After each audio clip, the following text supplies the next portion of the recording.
previous shiurim on this week's parsha are from 4 years ago. There was a shiur called Never Alone. From 3 years ago, there's a shiur called Dovetails. From 2 years ago, there's a shiur called Touched by the Hand of God. I might have got the years mixed up. From last year, there was a shiur called Reckless, or maybe that was 2 years ago.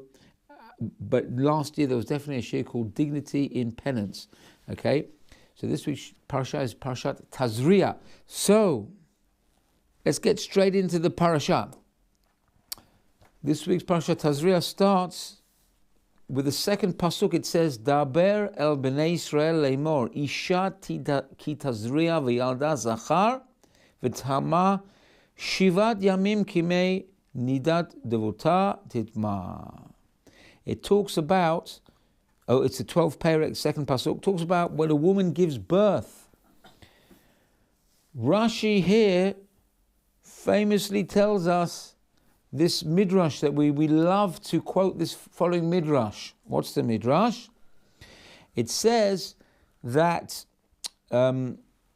this parasha, which deals with humans, follows last week's parasha, which talks about animals, birds and animals, etc. Why is that? Says Rashi, to show that just because initially the animals were created, and then afterwards the crowning glory of creation was man. So the famous midrash is that just like a human being is at the end, was the end of creation, and the gnat, the little yitush, what do you call it, like a mosquito, was created much earlier, on an earlier day. So we say like this: if a human being does what he does, he can feel, he knows he's at the end of creation. But if he starts getting out of hand and starts becoming a Bal Ga'ava, starts getting above himself, then we tell him, look, you're no better than the gnat, the mosquito, because he was born first, you were born after him. He's got precedence to you. Very, very puzzling midrash, yeah? What's the point of telling us that you're no better than a mosquito? Because he came first, he was created first, and you were created after him. You're the newcomer. He is already one of the Vatikin, one of the old timers. And now you're coming at the end of creation, you want to lord it over him, you want to become, you want to become a Bal Ga'ava, and become proud and haughty. Wait a minute, not so fast. Look at the little mosquito. So, at the end of the day, you can just ask a very simple question. At the end of the day, a gnat is a gnat and a human is a human. How can you compare us to a gnat? A human being is an incredible, complex creature. Enough intestines within a human being to go, like a tremendous, huge distance, like around the world or something like that. How can you compare us to a little bug? A bug that flies around and stings people, gives people malaria, God forbid. What's going on? So Rav Baruch Mordechai Ezrachi gives us an answer that is genius in its simplicity. Such a beautiful. He says like this: a mosquito, what was he created for? He was just brought into this world to be a bug. That's all he has to do. Just be in this world, stay here. Maybe his fate is to just die like a natural death. Maybe his fate is to be squished by somebody with a newspaper. Who knows? Maybe he might end up on a windscreen. Me or there. But if he stays in this world as is, as he's created, that's it. He fulfilled his potential already. Khalas. He doesn't have to do anything. He just has to be here. His mere presence in this world validates the fact that he's created. That's it. We don't ask any more of him. We don't ask him to win the Pulitzer Prize. We don't ask him to go around the world 17 times. Nothing. Just be here. That's it. That's it. Once he's done that, he's fulfilled his potential.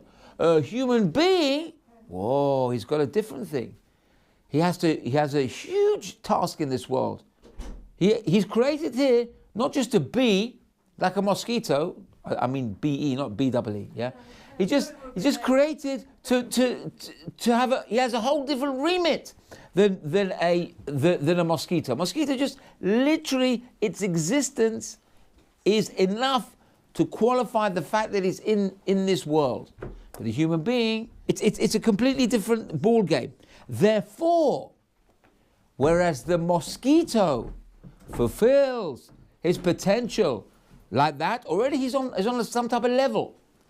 But a human being, when he doesn't complete his potential, or he's not aiming to complete his potential, then already he's worse than the gnat. So that's why we say to a human being, you want to get above yourself?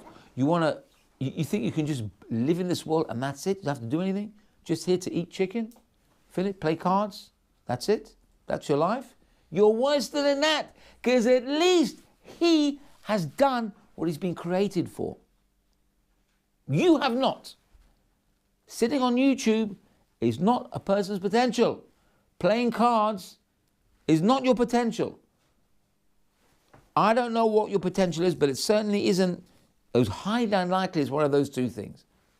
Yeah? So that's, says Rav Ezrachi, is the difference. That's why we tell him, look, you're no better than the gnat. He's already a stage ahead of you. So it's very important to bear this in mind when we talk about the purpose of mankind. The purpose of mankind is to be here, and he has a huge task. He's not literally, it's not a passive role. To be a human being in this world is not a passive role. So let's move forward to the next verse. And it talks about Brit Milah. Beautiful subject. So much to say on Brit Milah. Uvayom hashmini yimol basar orlato. On the 8th day, we circumcise the baby. So many beautiful stories we can tell about Brit Milah. Here's one very, very simple story, just to show you the extent of how, what a special mitzvah is to have this Brit Milah, to have the covenant between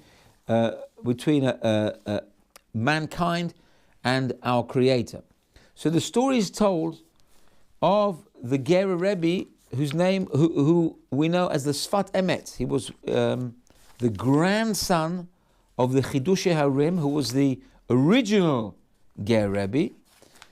So, and the original Ger Rebbe, the Chidushei Harim, his son died. So his grandson was his pride and joy. He invested so much energy into this grandson because he must have reminded him about his son, who died very young. His son was a massive Talmud Chacham. Died very early, leaving this one child who was the Sfat Emet. So the story is told that the Sfat Emet once told one of his Hasidim to take two of his sons to a certain Jew in Poland, in Warsaw, to get a bracha. Yeah? So the Chassid of the Rebbe was only too happy to oblige his Rebbe, the Sfat Emet, only too happy. So he thought he was taking the Rebbe's two sons to get a bracha from like a big tzaddik, a very holy man, sitting, learning all day, cut off from the world, and nobody, right? The Chassid was very surprised when the certain Jew was like a pashut, simple person. So immediately he thought, he must be at one of the 36 hidden tzaddikim. But on questioning this simple Jew, didn't seem like he was one of the 36 tzaddikim either. Seemed like just a regular stam, like a regular Jew. Okay, look, the Rebbe sent me with he entrusted me with his two sons to get a bracha from this fellow. I'll get him to give a bracha. Now, as soon as this simple Jew saw the two sons of the Rebbe, he gave them a bracha with all his strength, all his kavanah, with all his concentration. So now, this chassid brought the two sons back to the Rebbe, the Sfat Emet. And of course, like these stories go, there's always an element of curiosity. Yeah, when you're asked to do something like this that's out of the ordinary, your curiosity gets the better of you. So the chassid asked the Rebbe, he said, Rebbe, what was the deal with this simple Jew? Why did you make me take your sons to this simple Jew? What's so special about this simple Jew that you made me take your pride and joy, your two sons, to get a blessing from him? So he said, you have no idea who that man was. Yeah, he's not a Lam al-Vav tzaddik. But you know something? Let me tell you something about this man. He had a son. And he needed to give the son a Brit Milah. Now this man didn't have 2 kopecks to rub together. He had nothing. He had to make a bris for his son. You've got to pay for the moher. You've got to maybe pay for seudah. How are you going to do that? So you know what this fellow did? He sold his bed to pay for the Brit Milah. And he slept on the floor. And he was happy to sleep on the floor. He said, you know, in Shamayim, they looked at this fellow and Chaval al Azaman, they gave him bracha after bracha after bracha. His blessing from this fellow who sold his bed is unlike any bracha you can get from a massive Talmud Chacham. Why? Because he literally gave of everything he had. He just had, all he had was a bed. Now, we're not talking about like an American high-riser bed. We're talking about some pashut, simple thing. And even that was uncomfortable for him. And he slept on the floor or nothing. So the little bit he had, he gave up for this mitzvah of Brit Milah. Now that bracha has power. You can't even imagine what power. So of course, now you understand why I sent my sons to get the bracha from this fellow. So that just shows you the power of Brit Milah, how what a special, beautiful mitzvah it is. Now, if we move along very quickly, I want to cover a few subjects, and I've got a few stories to tell, nothing surprising there. So let's move to the next chapter, chapter 13. Let's look at the second verse. Now, we talk here about tzara'at. Tzara'at is, I don't know, there's no real accurate translation for this word tzara'at. There is the inaccurate translation, which I'm going to have to give you because I can't think of any better word, and that is leprosy. Yeah, leprosy actually is a physical disease. You have people called lepers who have skin conditions. It's not leprosy.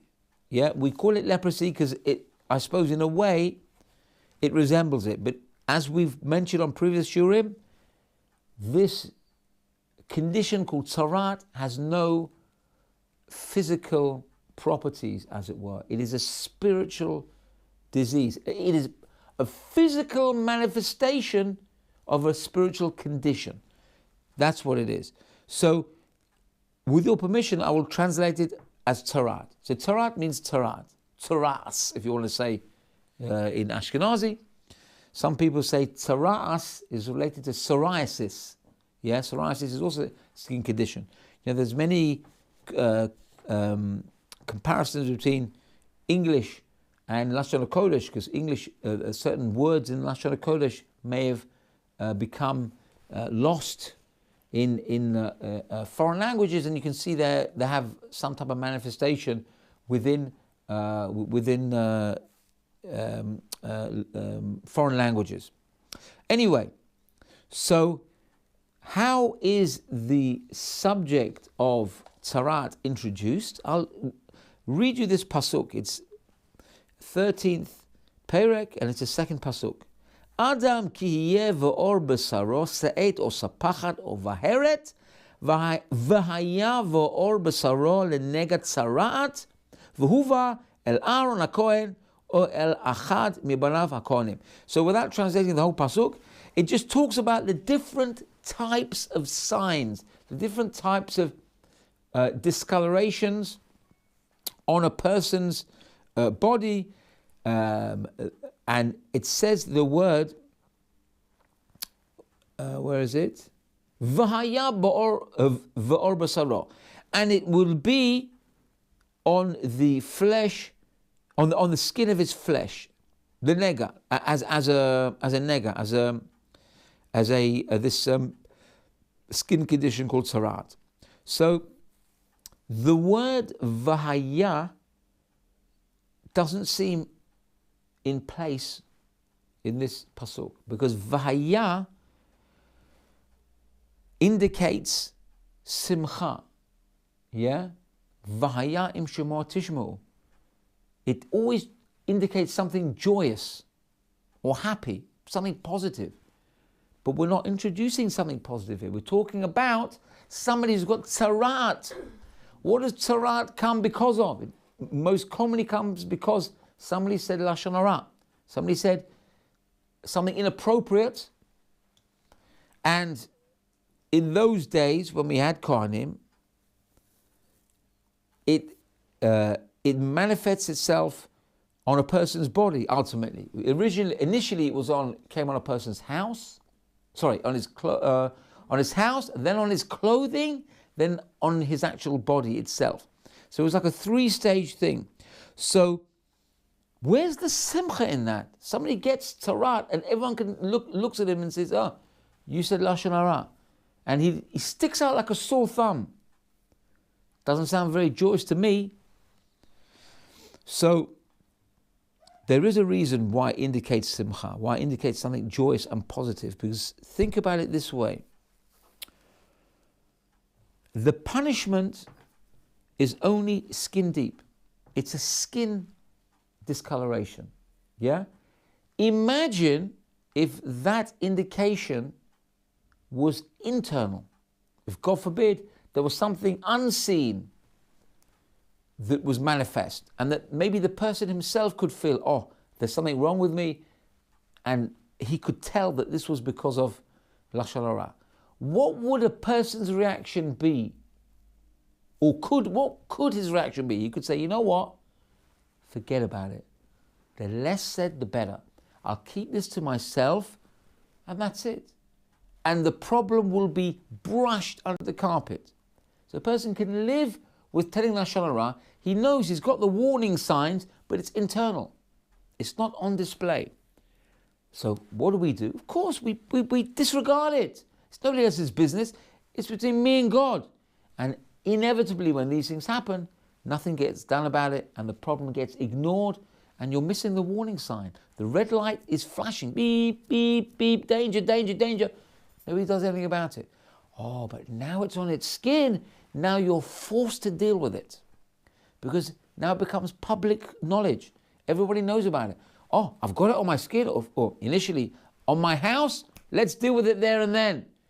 It doesn't get dealt with. Now it's on the clothing. Okay, let's deal with it then. Lastly, it gets on the skin. Now, of course, by this stage, you really need to be doing something about this condition. So it forces a person to deal with the issue, which is good because you want to deal with it. You don't want to let it fester. You want to deal with it, do the teshuvah, and move on. No point in keeping something back. You know, that's why they say Jewish guilt is it's like a pandemic among the Jewish people. Now, as it is, guilt is not a bad thing. You can't say guilt is terrible. Guilt is evil. No, it's not evil. Guilt is that flashing warning sign. That's what it is. The problem is not the guilt. The problem is ignoring the guilt, sidestepping the guilt. That's when the problems begin. Don't do the guilt. The guilt is very good. It just shows you, listen, this is my way of showing you that you have to deal with this. You can't just ignore it. But you see, again, guilt is also something which is internal. So also it has its own problems. If you don't deal with it and you just ignore it, then nobody will be any the wiser. That's why Jewish guilt is such a problem, because people just don't deal with it. But this is altogether different, a different thing, because it's something that, again, it's so noticeable that it has to be dealt with. That's why, from that point of view, there is some simcha there, because you know now you've got no choice. You have to deal with it. And when you deal with it, you move on and you put it behind you. And we all know the problems about covering things up, because people never change. Okay, now, I saw something very interesting about, because we're talking about lashon hara, and lashon hara isn't just talking about somebody behind the back. Lashon hara encompasses many, many things. It can be harming somebody. It can be, there's rechilut. There's many, many different types of Lashon Hara. So, one way in which a person can be hurt by words is by embarrassing somebody in public. Now, this is one of the worst things that a person can do. It's one of the worst things that a person can receive. For the person who embarrasses somebody else in public, they say, even if he has a huge Gan Eden, a huge share in the world to come, he will lose it, God forbid, because they say somebody embarrasses somebody in public loses his share in Olam Haba. Now, that is a very stark reality. It's a very scary thing, but it's the truth. What can I tell you? It's a terrible, terrible thing. Of course, nothing goes without teshuvah. There's always teshuvah you can do, for anything.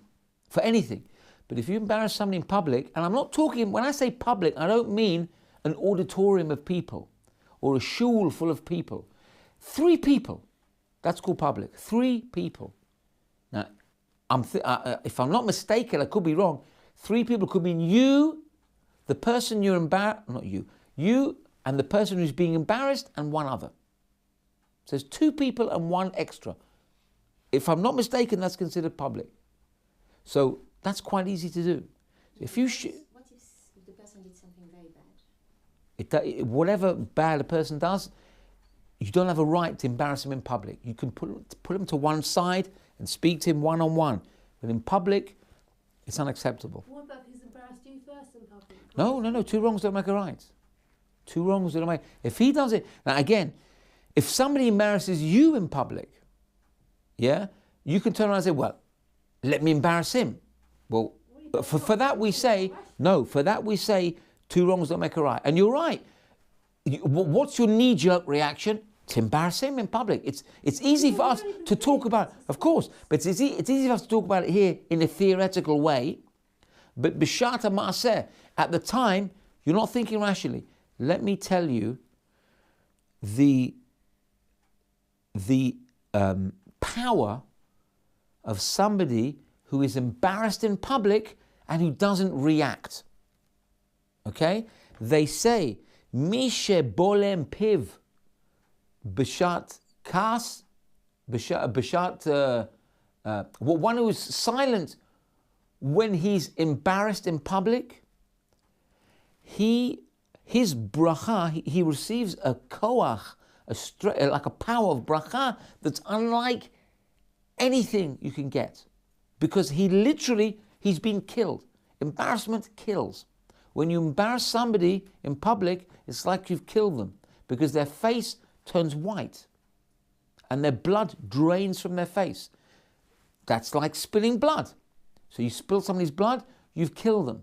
So if you don't react and you keep your mouth shut, then you have a power of bracha that it's unlike even the biggest tzaddikim. Now we all know these stories. I've told these stories before. There's famous stories talking about people who haven't reacted and they've given somebody a bracha, and people who haven't had children for 20 years have been blessed by the person who hasn't reacted and they've had a child. There's a famous story with Rav Chaim Kanievsky when he didn't give somebody a bracha, or maybe the Stipler Gaon, I think it was Rav Chaim Kanievsky, that he said, go and find somebody who has not reacted when they've been embarrassed in public and get a bracha from them. And that's what happened. They got a bracha and they had a child. So to say, it's understandable to react. Of course it's understandable. We're not stones. We're human beings and we hurt. When people hurt us, we hurt. But it doesn't make it right to react. Right? And you see the incredible reward for somebody who keeps his mouth shut. Again, it's easy to say, but that's the fact. No, to have a koach of bracha like that is never going to come easy. There's got to be a price to pay for that. In other words, to get that koach of bracha, you have to pay a price. You have to be on a certain level to have that bracha. What are the exceptions? Sorry, I don't understand. What are the exceptions of embarrassing somebody in public? I don't think there's any exceptions. I think you blanket, you can't. Sometimes in society you have to expose people are acting badly? An example, people are acting badly to Again, all this, it's not, we're not saying don't react. We're saying don't react in public. We're saying, obviously, if you've been hurt and you want to redress the situation, then there's ways of doing it. So you take the person to one side and you speak to them in a private setting. You take them behind closed doors so that nobody can hear, and you speak your mind. I'm not saying you explode with them, but you talk in a rational way. Sometimes, in fact, I would say 99% of the time, you cannot do it at the time that you've been embarrassed because you're not rational. You need to wait. You need to go. Some tzaddikim used to go and look at themselves in the mirror and see how angry they were and say, oh, look at this. This is me. It's not me. And would calm themselves down. I think it was the Elia Rabbah or Rav, maybe it was Rav Elia Lapian. Once his son made him cross, did something bad. And Rav Elia Lapian waited 2 whole weeks before he pulled his son up about what he'd done. Why? Because he felt, if I answer back now, I'm going to answer with anger, and that's not correct. So he waited, he worked on himself, he calmed himself down, and then he brought it up 2 whole weeks later. Yeah, so there's something to be said about that. Okay, the situation needs to be redressed, but not when you are, your thinking is obscured by anger. It's not going to do anybody any favors. Okay, let's carry on. So we've got a lot to get through. So we say in the Amidah, V'lim kalalai nafshi tidom. That we say at the end of every Amidah. What does that mean? V'lim kalalai, for those who curse me, nafshi tidom, my soul should be silent. What does that mean, my soul should be silent if somebody curses me? Just say, if somebody curses me, I shouldn't be silent. What does this mean, my soul should not be silent? So I read from Rav Aryeh Leib Scheinbaum, says something beautiful. I believe this is his own chidush. He says like this. He says, your neshama, your soul, knows the benefit of somebody who embarrasses you, knows the reward that you have. They know that, like black and white, that you will have this koach, this power of blessing when you're embarrassed. It knows that. So we say like this, nafshitadom, my soul should be silent, should keep this, and in a way, let me connect with my soul so I don't fly off the handle. Because he knows, my soul knows the reward. My soul has there's no doubt. It knows the truth. So let it be silent. Let me connect with it. Let it not prod me, and it should influence me and inspire me not to react. And it goes for a lot of things if you think about it, because way more often than not, we do not act in consonance with our neshama. We're not connected to our neshama in the way that we do things which are diametrically opposed to what our neshama knows as true. Yeah? So our job is to connect as much as we can with our neshama, which is, of course, a chelek elokav mimal, a part of Hashem, and that our soul will guide us and help us so that we don't do things which are opposed to what we're supposed to be doing. So, nafshi tidom, let my soul, in a way, be silent, but be in consonance. No, let me be in consonance with my neshama, so that my neshama can guide me. It's a beautiful idea. And we should pray that our neshama will inspire us to this fact. That's why we say we finish every Amidah with this, so that we have a beautiful mentor within us. It's just a matter of connecting with it. Now, another point we're talking about, because I don't want to talk all about lashon hara and tzarat. I want to give you like a positive message. So, Another point I'm going to give, I'm going to finish off with a couple of stories. In the days when we were in the Midbar, in the desert, when we moved, we were protected by the Ananei HaKavod, the clouds of glory. Okay, they protected us from the elements, they protected us from marauders, they protect us from Amalek, from many things, from animals, scorpions, whatever. Nowadays, we do not have Ananei HaKavod to protect us. So how can we have any protection in this world when there's so many things around us that will harm us, not just physically, spiritually?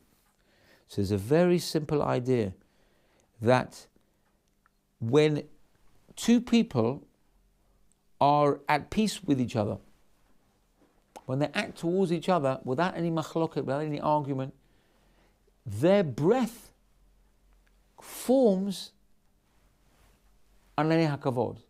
It gives them a shelter of peace. Now that's when there's two people. When they talk peacefully with each other, when they don't argue, there's no strife, they create this, through their breath, their very breath, they create this shelter between them. Now, that's with two people. What about when there's a whole family who's at peace with each other, when there's shalom bayit, not just between husband and wife. Shalom bayit is not just husband and wife. People think shalom bayit, husband and wife. What about the kids? You have to be at peace with the kids as well. Your kids have to be at peace with you. Yeah, that doesn't just happen.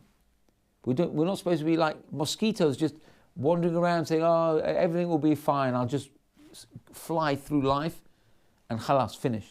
You have to work at it.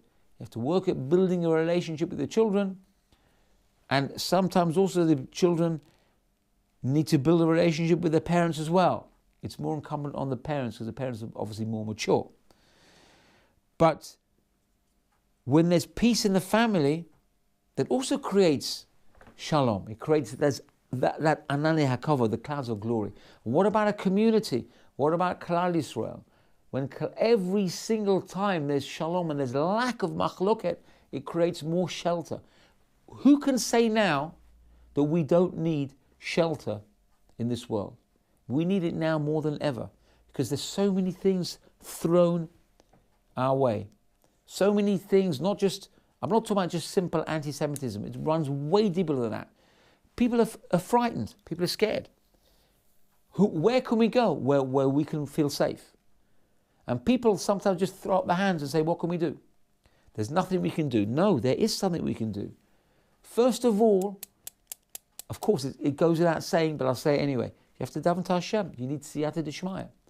But a person, if he makes peace with his fellow man, that will build that virtual iron dome that we want to protect us.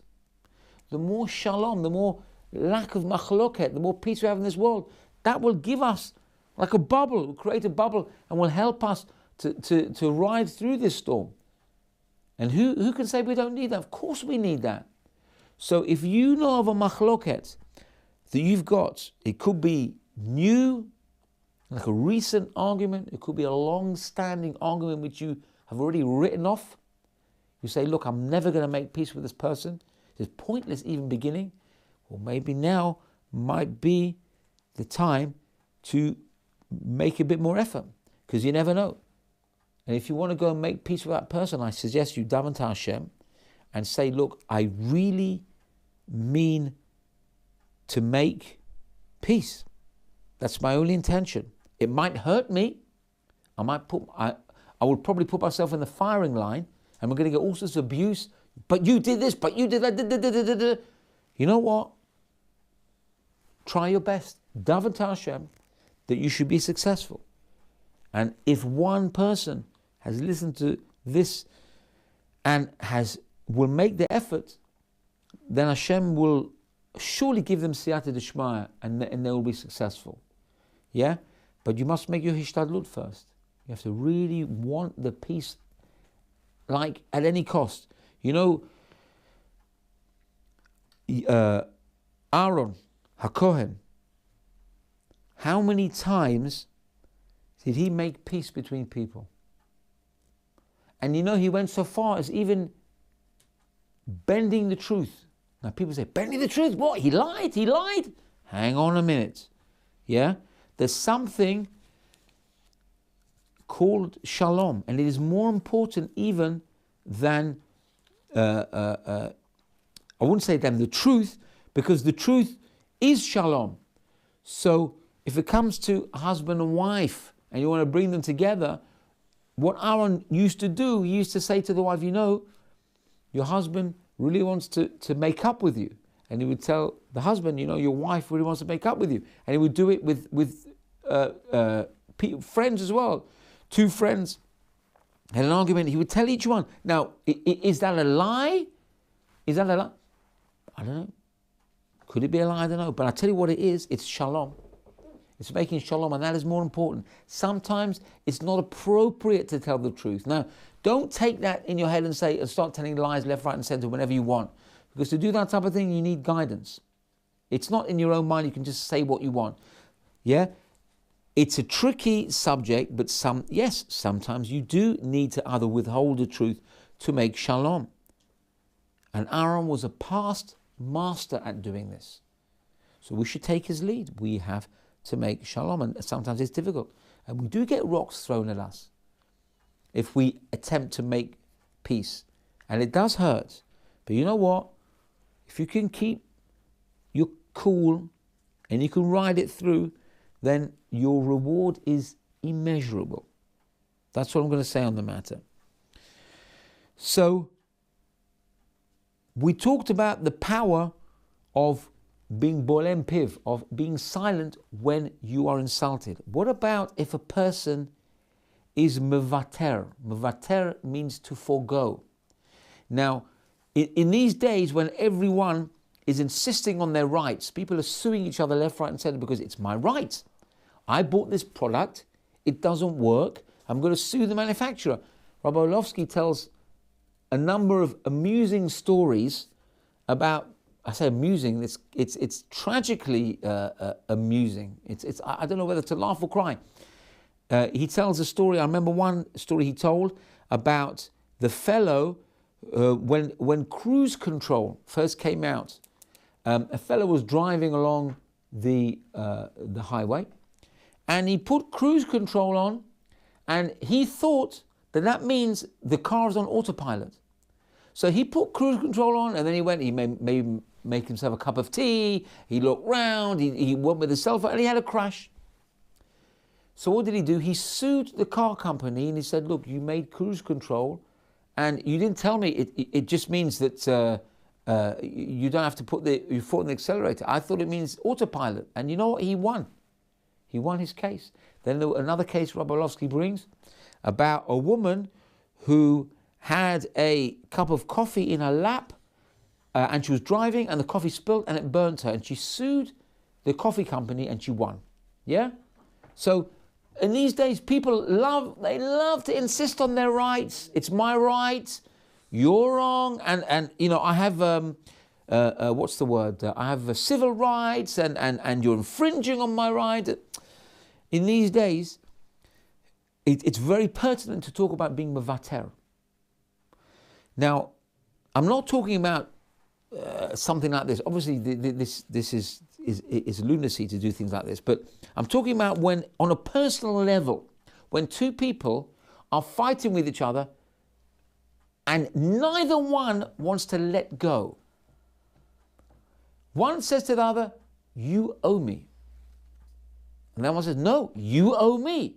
And he goes back, I don't have to elaborate. You owe me, da, da, da, da. Nobody wants to let it go. Now, it's easy for me to sit here and say, if there's a situation, just let it go, man, let it go. Yeah, it's easy. Yeah, it is easy to say. And at the time, it's very hard, and there's a lot of angst, there's a lot of,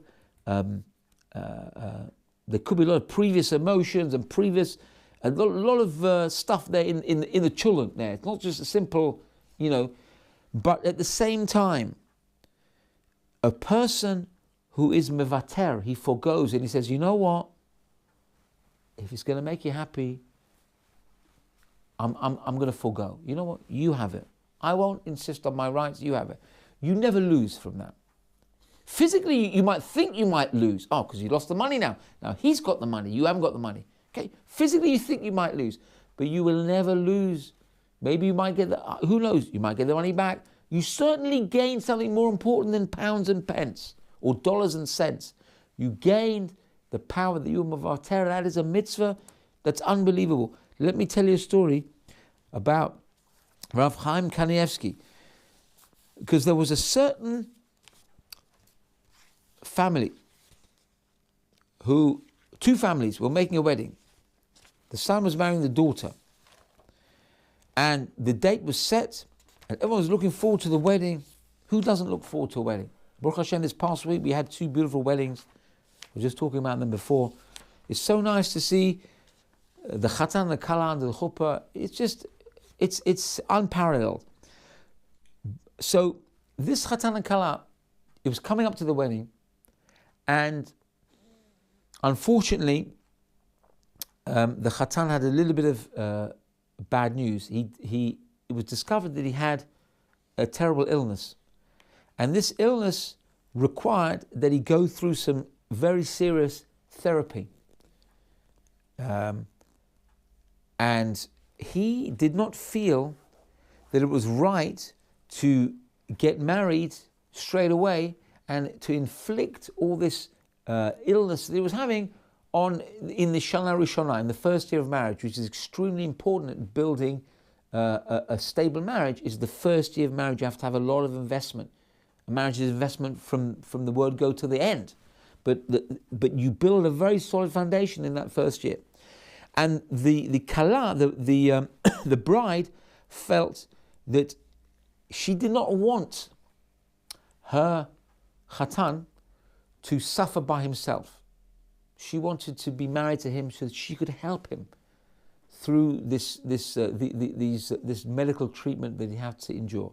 So it was going back and forth, and somebody suggested they go to Rav Chaim Kanievsky to ask him a she'elah. So Rav Chaim listened to them, and he said to them, no, I think you should get married. You shouldn't delay the wedding.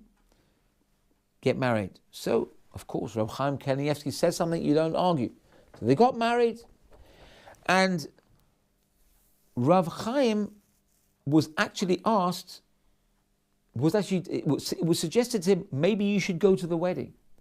And he did. Rav Chaim Kanievsky went to the wedding, and he never normally goes to weddings. Yeah, you know, Rav Chaim Kanievsky is somebody whose time is, everyone's time is paramount, but you see it with Rav Chaim. He doesn't waste words, he doesn't waste anything. He went to this wedding, and he, I don't know how long ago this was, but he actually danced with a chatan. Can you imagine dancing with Rav Chaim Kanievsky? What a wedding that must have been. So they asked Rav Chaim, how come you suggested that the bride and groom get married as soon as possible? What was your reasoning? He said, you know my reasoning? I'll tell you why. It's very simple. It's a Gemara. And I've actually quoted this Gemara previously because I was told that my family roots are from the two parties concerned in this story. Yeah? I'll tell you the story, and I've told it before, but I'll tell it to you again. In the Gemara, it talks about a certain person who sold a parcel of land to somebody else. And when the buyer bought this land, he discovered some treasure there. And he took the treasure and he gave it back to the person he bought the land from. He said, look, you sold me the land, you didn't know this was here, so I'm giving it back to you, this belongs to you. So the fellow said, no, I sold you the land as is. He said, if it comes with treasure, that's up to you, it's yours. He said, no, you didn't know it was there. So it's yours. No, it's yours. It's yours. Back and forth. In the end, it went. They took it to the king, and the king said to them, do you have a son? To one of them. Do you have a daughter? To one of them. Let them get married, and the treasure should be their nudunya, should be their, like the ketubah, should be for them for their marriage. Yeah? Lovely story, beautiful story. Says Rav Chaim Kanievsky, why did he suggest that they get married? Why? What's it? You know why? Because if you want to build a successful marriage, the basis is to be mavater, not to insist on your rights. Each one there was suggesting, no, I want to get married. No, I want to get married. I want to get married. Each one, like, you would never believe they would have such a fight. You would think each one would say, no, I want to break it off. I want to break it off. I want all my stuff back. I gave her this as an engagement present. I gave him the, I want it back. And they're fighting. No, it was the opposite with them. Each one wanted to give. What stronger basis for a healthy marriage is there than that? He said, then the Chatan and Kala will have a happy, successful marriage and will build a Beit Ne'eman, L'Shem Tiferet, and he will be well. Because how can you fail with such a basis? And he based himself on this story. So you see, nobody loses out if you just say, you know what, I give up on it. I don't need it. It's more important than you have it. Such a beautiful story, and you see it in a modern context. Finally, I've got two more things to say before I wrap it up.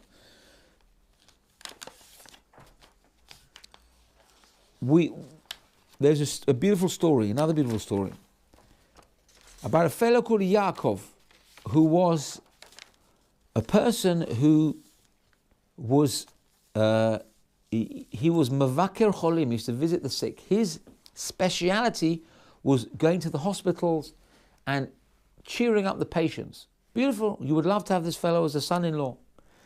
So he, on his visits to the hospital every day, there was a fellow there who was about 40 years old, and he was in a coma.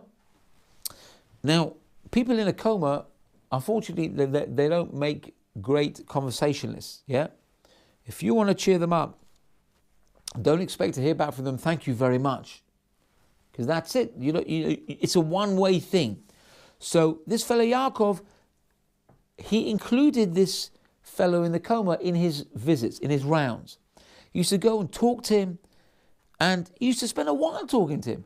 And the staff at the hospital couldn't believe it. They said, well, why are you wasting your time? He can't hear you, he can't say thank you. He said, no. He was relentless. He said, he is ill, and I'm going to perform the mitzvah, the commandment of visiting the sick. And he would do this every time. Maybe it was every day, or every 2 days, or every week. I don't know how often he used to visit him, but he visited him and spoke to this man, had a one-way conversation for 8 months. Now that's a long time to have a one-way conversation, yeah? Some husbands are in marriages like that. They talk to the wife won't reply for 10 months, yeah? Or the other way around. So this was unbelievable. He was literally a one-way conversation for the most part of a year.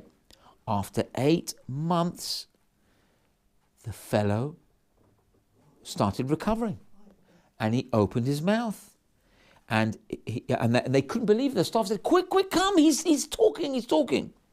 So Yaakov came, he put his ear against the mouth. He wanted to hear. Obviously, this fellow didn't have any energy. First, he'd opened his eyes, he looked around, and he was saying something. And he actually said, Yaakov actually heard what the fellow said, and I quote, and the fellow said, you saved me. Every day that you came and spoke to me, encouraged me to fight, to want to live, to once again see my family. It was your constant encouragement that brought me out of my stupor, out of my coma. Can you imagine that? And they were telling him, no, wasting your time. What's the point? We don't give up. We don't give up. We do what we have to do. And even if we don't see the results of what we do, this fellow Yaakov did see the results. And that's why it makes such a beautiful story. But that's the positive side of what we should use our mouths for. Not for Lashon Hara. We should use our mouths to bring hope and to bring joy and simcha to people who don't have that simcha. Our mouths were created for nothing else, certainly not for Lashon Hara. And finally, I'll tell you a story. It's a little bit bittersweet, this story. It's a very short anecdote. But I personally thought this was a very, very beautiful way to end this shir, because it's the essence. I'll just tell you the story, finish without the introduction. So, I believe this is a true story. So in World War I, there were two soldiers, young soldiers. In World War I, they had unbelievable soldiers that would go out. They would still have their mother's milk wet on their lips, and they would send them out to the war. It's a world war. So there were two very young soldiers who became very, very good friends. They were with each other on the battle line, and they were not separated. It happened that one of them was separated. He had to go where he ran out of the trench, and he ran somewhere else. And now his friend is there. He's thinking, where is my friend? He went out the trench, and he went, what's going to be with him? And he hears his friend calling his name. And the commanding officer is there, and the fellow wants to go. He wants to go and see his friend. He says, he's calling me, I'm going to go and get him. His commanding officer told him, do not go. It's dangerous. You know what? By the time he'll get there, he'll be dead. Forget it. He says, no, I want to go. I need to. He's calling my name. And then maybe he stopped calling, but the fellow said, look, I've got to go anyway. He needs my help. The commanding officer said, look, if you want to go, that's your problem. So the fellow, risking life and limb, runs out the trench, and he runs towards his friend. And then the commanding officer comes in. He sees the fellow pulling his friend, and his friend had indeed died. The commanding officer was right. His friend had died. And he was pulling his friend out of the trench, back towards the trench where they were. And the friend who had run out and risked his life himself had received a mortal injury, and himself was dying. And his dying words to his commanding officer were that even though I'm dying, he said, it was worth it for me, because when I saw him, he looked up at me, and his dying words were, I knew you would come. Isn't that beautiful? That's the essence of true friendship. To know that I knew you were going to come. Now we should all take this to heart, even though it's not the happiest of endings, but what a beautiful message that comes out of this. Because we've had thousands of years of suffering, persecution, slavery, death, anti-Semitism, everything. And Hashem is waiting for us and saying, no, Mashiach is on the doorstep. So we should all be zocher to make this shalom, to make friends one with the other, to avoid machloket, to avoid arguing at any cost. Make the peace and bring that shelter, the sheltering sky over us, so that we can turn around, and when Mashiach comes, we can all say, we knew you were coming.